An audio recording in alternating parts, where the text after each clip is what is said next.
আচ্ছা, শুরুতে বললেন যে আপনার বাবার ইচ্ছা ছিল যে ন্যাশনাল টিমে খেলা এবং সে সবসময় চেয়েছে যে তার ছেলে ন্যাশনাল টিমে খেলুক।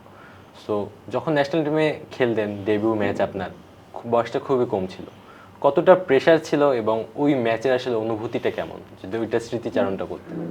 দেখেন, আমরা যখন স্টার্ট করি, আমি মানে এটা আমার চিন্তা, আমি যখন মাঠে নামছি প্রথম থেকে আমি চিন্তা করি আমার বেস্ট ফুটবলটা খেতে হবে, কোনো টেনশন নাই।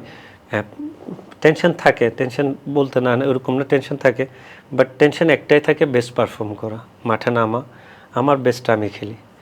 আমার পজিশনে আমি যদি খেলতে যাই, আমার এগেনস্ট টিমে যে পজিশনে তার থেকে আমার বেশি রান করতে হবে, তার থেকে আমার বেশি ফাইট করতে হবে, তার থেকে বেশি বল ডেলিভারি আমার দিতে হবে। এই তিনটা জিনিস নিয়ে যদি আমি চিন্তা করি তার থেকে বেটার, তাহলে আমি তার থেকে বেটার হব।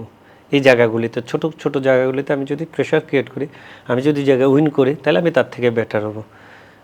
ম্যাচ খেলা নামার সময় এই একটা জিনিস চিন্তা করি, আমি আমার বেস্টটা দেব। আমার যেটা গুড সাইড, আমার যেটা ভালো সাইড, ওইটা আমি মাঠে করার ট্রাই করি।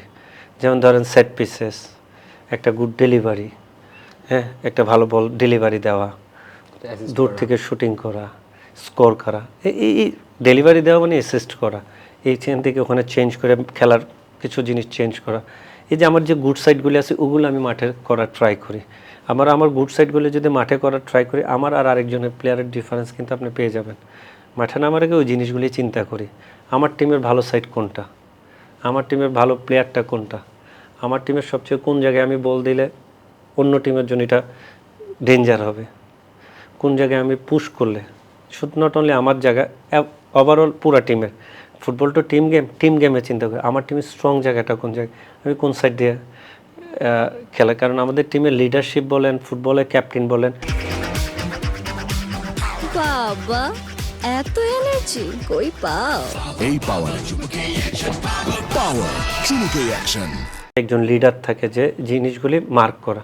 মিডফিল্ডে আমি করতাম, ডিফেন্সে কেউ করতো, স্ট্রাইকারে করতে হতো না, কারণ মিডফিল্ড থেকে স্ট্রাইকারে উইঙ্গারগুলির বোঝাপড়া, আই কন্ট্রাক্ট করা, সব কিছু মিলে যে এই জিনিসগুলি চেষ্টা করতাম যে ভালো কিছু করার। প্রথম ডেবিউ ম্যাচে আমি ফার্স্ট ডেবিউ ম্যাচ যখন খেলি, এই জিনিসটাই আমার মাথায় আসছে। ঘুম থেকে টাইমলি ঘুমাইছি, সকালে টাইমলি ব্রেকফাস্ট করা, ফুটবল নিয়ে চিন্তা করা। ওই বললাম বাইরে কোনো বাড়তি প্রেশার নাই, বাসার কোনো প্রেশার নাই, ফ্যামিলিগতভাবে সাপোর্ট ছিল।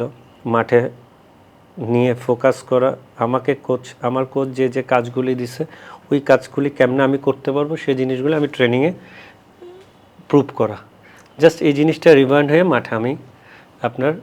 মাঠে এসে ম্যাচের দিন ম্যাচে এগুলো আমাকে ম্যাচে ভালোভাবে সঠিকভাবে করাটা, এই কাজগুলি করার চেষ্টা করতাম। তো দীর্ঘদিন প্লেয়ার হিসেবে খেললেন, তারপরে ক্যাপ্টেন্সির আর্মব্যান্ডটা পরলেন। তো অ্যাজ এ প্লেয়ার মাঠে খেলা এবং ক্যাপ্টেন হিসেবে মাঠে খেলা, এই দুটার মধ্যে পার্থক্যটা আসলে কেমন? দেখেন, ক্যাপ্টেন ছাড়াও আপনি লিডারশিপ করতে পারেন মাঠে। কেন? আপনি ফার্স্ট 11-এ দেখবেন আপনার সবচেয়ে বেশি কোন প্লেয়ারের কোন মুভমেন্টগুলি ভালো, কোন প্লেয়ারের লিডারশিপ ভালো, কে কথা বললে শুনতেছে, কাকে কথা বললে ভালো খেলবে, কাকে কথা না বললে ভালো খেলবে, এই জিনিসগুলি আপনাকে দেখা। কাকে প্রেশার ক্রিয়েট করলে আপনি ভালো কিছু আদায় করে নিতে পারবেন, এবং টিমের মধ্যে কিভাবে বন্ডিংটা তৈরি করে। একজন ক্যাপ্টেনের নট অনলি মাঠে কাজ, একজন ক্যাপ্টেনের বাইরে অনেক কাজ আছে। সবার সঙ্গে 23 জন স্কোয়াড, সঙ্গে কোচিং স্টাফ, সঙ্গে আমাদের বল পিকাররা, আমাদের ডাইনিংয়ের বাবুর্চিরা, তাদের সঙ্গে সব পুরো একটা ফুল টিমের সঙ্গে আপনার বিহেভিয়ারটা কেমন হয়। সবচেয়ে বেশি ক্যাপ্টেন্সির মেইন জিনিস হচ্ছিল আপনি একটা জায়গায় আপনি সবার সঙ্গে কিভাবে কথাবার্তার মাধ্যম দিয়ে এবং কিভাবে সাপোর্ট দিয়ে আপনি তার থেকে ভালো কিছু আদায় করে নিতে পারবেন। এটা সবচেয়ে বেশি ইম্পর্টেন্ট আমাদের ফুটবলে একজন ক্যাপ্টেন্সির। আপনি মাঠের বাইরে যতটুকু ভালো থাকবেন, মাঠে আপনার এই ফলাফলটা মাঠেই পাবেন। আপনার মাঠে কিছু করতে হবে না, আপনি মাঠের বাইরে কাজগুলি করবেন, ডাইরেকশন থেকে শুরু করে আপনি তাকে সাপোর্ট দেওয়া এবং সবার সঙ্গে ভালো ব্যবহার করা, কিভাবে আদায় করে নিতে পারবেন। একজন জুনিয়রের সঙ্গে আপনার বিহেভিয়ারটা কী হয়, আপনি তার থেকে ভালো কি আদায় করতে চাচ্ছেন, সে আপনার টিমের সবচেয়ে ইয়ং ট্যালেন্ট প্লেয়ার, আপনি তার থেকে কত আগে মাঠের মধ্যে ভালো জিনিস আদায় করতে পারবেন, সাপোর্ট কিভাবে দিবেন, কেউ রিয়্যাক্ট করলে, চিল্লালে ওইটা কি মানে ঝগড়াঝাটি করলে ওইটাকে কীভাবে আপনি সমাধান করবেন, এগুলো সব কিছু মিলে একজন ক্যাপ্টেন্সির ফুটবলের মাঠের থেকে বাইরে ইম্পর্টেন্সে বেশি। দেন এই মাঠে যখন আপনি এই কাজগুলি ভালোভাবে করতে পারবেন মাঠের বাইরে, তখন এই কাজগুলির ফলাফল আপনি মাঠে পেয়ে যাবেন।